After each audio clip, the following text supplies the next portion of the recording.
And Mr. President, for the entire time I was sitting on this seat, it was becoming hotter and hotter for the simple reason that by every minute I'm receiving phone calls, because before I came here, I engaged my people from JKUAT and they told me if I did not tell you the truth, they would impeach me. So allow me to be as candid with you as possible. Proceed. Mr. President, my first question, and one of the biggest questions my people have been asking me, is why the rush?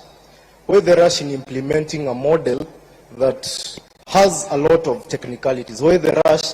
Because I am a financial engineer, and as you have said, the issue of the interest rates is determined by actuarial scientists. But the model in itself has a lot of issues up to this moment. So even if we had all these issues coupled together, you've given a lot of sad stories of people not making it to campus, of campuses such as the Scott Bible Institute being closed. But Mr. President, we have a lot of people being affected right now. While we were at Naivasha, Mr. President, once we left, we felt like rubber stamps. Naongea ukweli, comrades. For the simple reason that after that, a report was given in Naivasha. We had a summit in Naivasha around June. And the report that came out is that we had agreed to the model. And our comrades were really angry with us, Mr. President. So we felt at that point like we were being set up. Like what we are telling the people is just for formalities. And we have spoken in a lot of forums, Mr. President, but I believe you have already noticed that people are not clapping much to even the best of points, because there's a general tiresome. There's a general exhaustion among the people, because we are usually given a lot of promises. We will come to forums such as this, but we know that very little of it will be implemented. And Mr. President, we also know that corruption is the biggest public expenditure. And before you came into office, there were people you came into office with who had corruption scandals. But once they got into office, they became suddenly people of integrity. And Mr. President, in as much as we are discussing education, we know that the help decries of the, you've even told us, and it's also something I take issue with, while we were with you at State House, you told us that the debt was around 70 billion or there was a time you told us 70 billion, a time came you told us private universities have 51 billion, and today you said 180 billion, and as a financial engineer, I'm finding it a little bit hard to reconcile all these figures, Mr. President. But the HELB and the PS of Education has told us severally that the public institutions had debts and all such kinds of stuff. But we have seen exposés on Twitter, exposés by the Auditor General, telling us that a chair somewhere cost 3.3 million, Mr. President. I will not rush to criticize anything of the sort, but you know that corruption is a big expenditure in this country. What is your administration doing to ensure that corruption ends in public institutions? Mr. President, you are using 9 beaters to classify people. Once again, I'm a financial engineer and I take keen interest in numbers. You use 9 factors to classify people. Now explain this to me. We have a parent earning 25,000 shillings. And the firstborn has made it to JKUAT to do financial engineering. But this family has 7 people. It has 6 siblings under the person who has made it to financial engineering. So, under what category does this person fall? Let's even say it's 50,000. This person lives in the CBD at a place where the life is very expensive.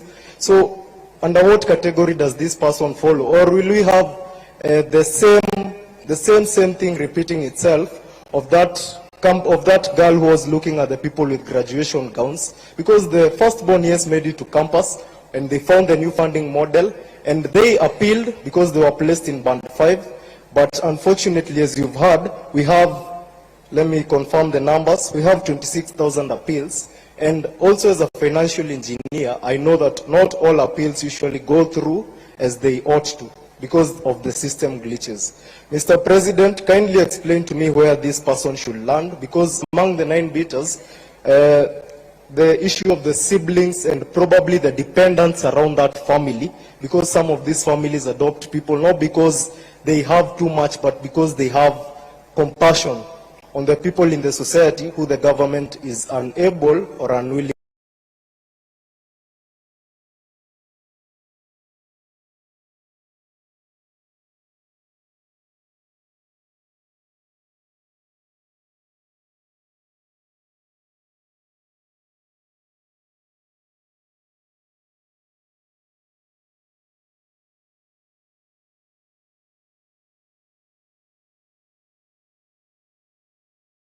to help.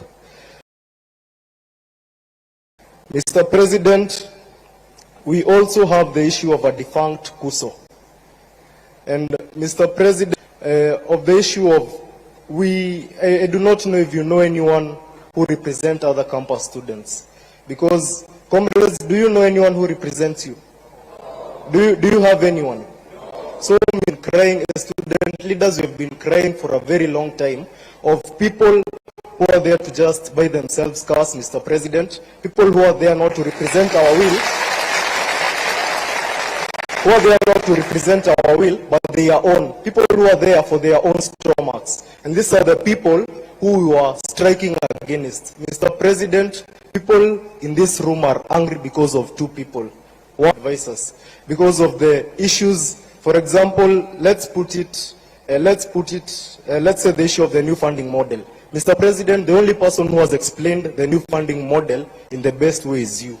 So my constituents were asking me, as the art ministry, be able to put it better than the president himself. The other person that the comrades are very angry with is in this room, seated somewhere in front, Mr. President, somebody who has been claiming to represent our interests. But comrades, does that person represent your interests? Does that person represent your interests? So, Mr. President, if anyone comes to you claiming, Mr. President,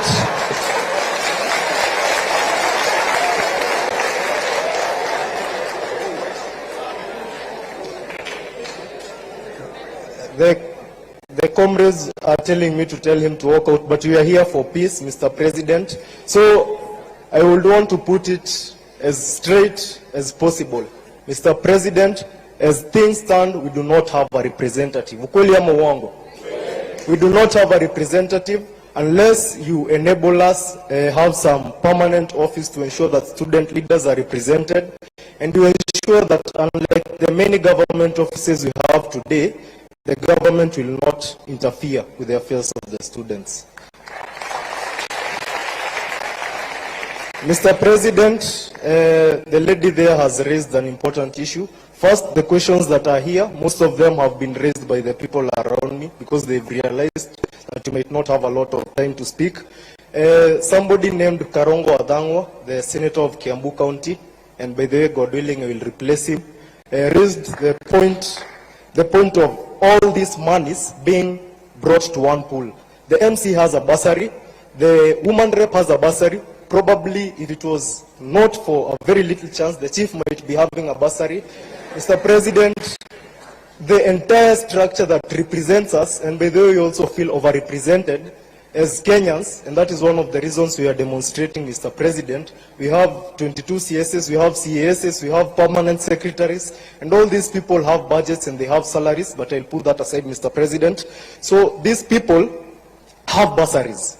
And then to get a bursary, you must know somebody in the country that we live in. You've said that you feel for the poor. You've said that you are blamed for feeling for the poor, and somebody opined that we are all politicians and we all got elected through public relations. So, Mr. President, if you really feel for the poor, kindly address that issue. We have been with you in several forums, and you've said that you are not afraid to bite the bullet, to take the bull by its horns. Mr. President, the MPs will disturb you. Just a minute. I've been sent by a lot of people. You have cut my time a lot of time. So, Mr. President, these MPs will bring a lot of issues. Somebody said that once you remove the CDF, people will not be vying for these positions because they go there for their stomachs. Ukweli ama uongo? Mr. President, kindly consider that, because because that will be a legacy. And actually, if you are able to do that, Mr. President, in 2027, I will personally have no issue electing you. So, Mr. President, address that issue. And finally, Mr. President, I feel like there are a lot of discrepancies in what in the numbers that we are being given. For example, you've said that the professor from Malupe, who proposed the new funding model, has spoken about the person doing teaching, the other one doing law, the other one doing medicine, paying the same fee. But we are student leaders here and we are students. Is that the truth? No, no, no. Under the differentiated unit costing, does a teacher pay the same amount as a doctor? So, Mr. President, we kindly ask that such small things be reconciled, because these are the things that make people strike. Probably in Naivasha, the HELB did a lot of good work, but as I said in the newspaper yesterday, the Daily Nation, you could go through it. I said that you might be doing a lot of good work, but your communication team is very bad. So, Mr. President, for the little good work that you do, ensure that you know. And last but not least, there are students who defer, and also help me on this issue. We have students who deferred in 2022, but they have come back right now. I feel that it will be very unfair for these students to be classified under the new funding model, Mr. President. And they are a lot. And they have sent me with their cries, Mr. President. So I stand here as a representative of my people. Kindly address those concerns. Thank you. Thank you.